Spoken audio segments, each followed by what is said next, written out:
Hey guys, Sean Nalawani here of SeanNal.com and BodyTransformationTruth.com, and in this video I want to discuss optimal bulking cycle length and answer the question of how long you should bulk before you decide to cut. So regardless of what some of the experts out there might tell you, it's just not realistic that an average trainee is going to both build muscle and lose fat at the same time to any significant degree. Both goals have opposing caloric requirements, and unless you have top-level genetics or some chemical assistance on your side, traditional cycles of bulking and cutting are still going to be the most efficient overall path to your ultimate goals. So if you're watching this video right now, then chances are that you've decided to start out with a bulking phase by placing your focus on gaining overall muscle size and strength for the time being. But you might be wondering how long this specific phase of your program should last before you decide to shift into a cutting phase and strip off the excess fat. Well, the truth is that there really is no set answer here, and it's going to vary greatly from person to person depending on their specific situation. Some trainees may be best off bulking for 6 months before aiming to lose fat, while others can bulk for literally years on end without ever having to worry about a cutting phase at all. The first thing to take into account is how much muscle you ultimately want to carry. Some lifters want to be as huge and muscular as they possibly can, while others want to have a leaner, more athletic build, while others would prefer to be somewhere in between. So the length of your bulking phase really depends highly on your own personal goals, and no one can decide that but you. On top of this, there's really no use in applying a set time frame to your bulking phase from the get-go, because it's not going to be possible for you to predict exactly how fast you'll ultimately make gains in the first place. Your individual rate of muscle growth will depend on your genetics. It will depend on how well your program is structured, as well as how closely you adhere to your program.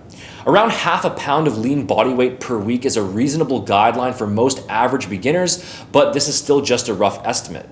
Not only that, but you won't even be able to predict how those resulting gains are going to appear on your individual frame once you make them. For example, 15 pounds of muscle on a 5'7" frame with short limbs is not going to appear the same as 15 pounds of muscle on a 6'4" frame with longer limbs. You'll only know how it looks and whether or not you're actually satisfied with it once you get there. And the second thing for you to take into account is your body fat percentage. Anytime you try to gain a significant amount of muscle, you are always going to gain some fat in the process. This is just a natural result of remaining in a calorie surplus over time, and your goal during a bulking phase is to simply keep those fat gains to an absolute minimum.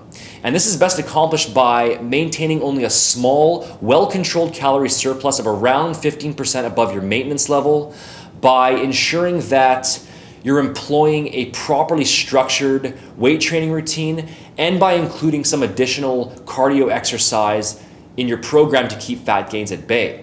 Since I usually recommend that you only set out on a serious bulking phase if your body fat is somewhere around 12% to begin with, and since your bulking phase should be implemented in a careful, gradual way, having your body fat levels get out of control during your bulk simply shouldn't occur if you're doing things properly.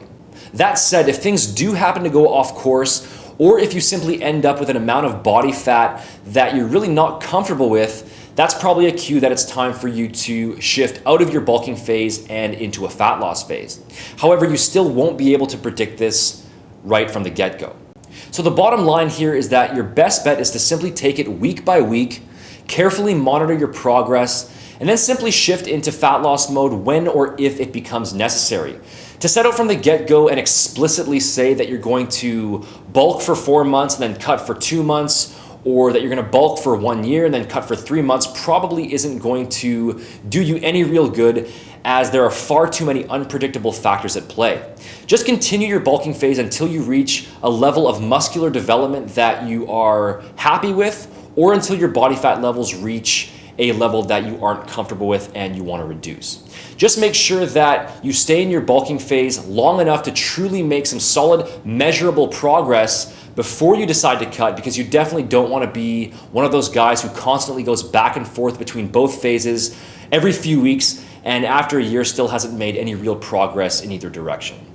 So thanks for watching this video. I hope you found the information useful here today. If you did enjoy the video, as always, please make sure to hit the like button, leave a comment, and subscribe to stay up to date on future videos. Also, make sure to check out my complete step-by-step muscle building and fat loss programs over at bodytransformationtruth.com. The link for that is in the description box below. And make sure to join the Facebook page for daily tips and updates. The link for that is also in the description box. Talk to you again soon.